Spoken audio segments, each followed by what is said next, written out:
the launch of the ANC armed struggle in 1961, Mandela made his first trip out of the country to seek military assistance from the rest of the continent. Through Botswana, he traveled to Tanzania, where he met Julius Nyerere, who tried to convince him to abandon the armed struggle. But an adamant Madiba moved on to Ethiopia to address the Pan-African Freedom Conference, a speech that's said to have contributed to the formation of the Organization of African Unity.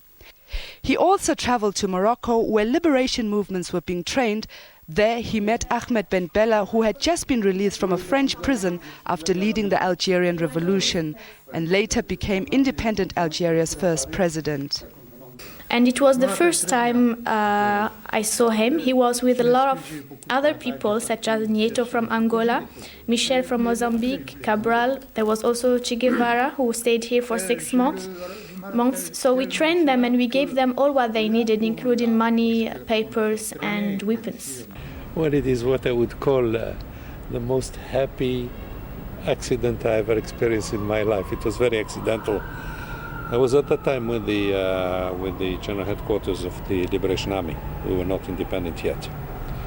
And we got news that the leadership of ANC had decided to set up Umkhonto Sizwe and pass to the next stage of armed struggle, because apparently the political struggle in the Gandhi line was not could not be useful vis-a-vis the apartheid. So how to bring in Madiba whilst keeping the whole thing secret was very difficult. His mission took him to Sudan, London and Ethiopia, where he received 6 months of military training. But his guerrilla ambitions were short-lived. He was arrested soon after returning home. After his release in 1990, his first mission was to visit the former frontline states to thank them for supporting the struggle. He also returned to Addis to address the OAU. The total liberation of Africa from foreign and white minority rule has now been achieved. He was determined to achieve peace and stability on the continent, but attempts to stop Nigerian dictator Sani Abacha from executing poet and academic Ken Saro-Wiwa failed in 1995. The South African delegation at the Commonwealth Conference will recommend the expulsion of Nigeria from the Commonwealth. 2 years later, Mandela was again tasked with mediating between Congolese rivals Mobutu Sese Seko and Laurent Kabila. Madiba also facilitated peace talks in Burundi.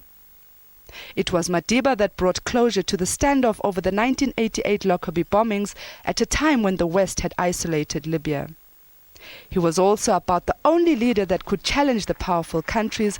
Being protective over his African friends, he refused to be dictated to. And those South Africans who have berated me for being loyal to our friends, literally they can go and throw themselves into a pool. As Africa began to shed its dark past, the retired Mandela was always at hand to lend support. The G8 leaders, when they meet in Scotland in July, have already promised to focus on the issue of poverty, especially in Africa. It was Madiba's contact with the rest of the continent more than 4 decades ago that helped reshape its future, changed its relations with the West, and gave Africans a voice internationally. Miranda Stradom, SABC News, Johannesburg.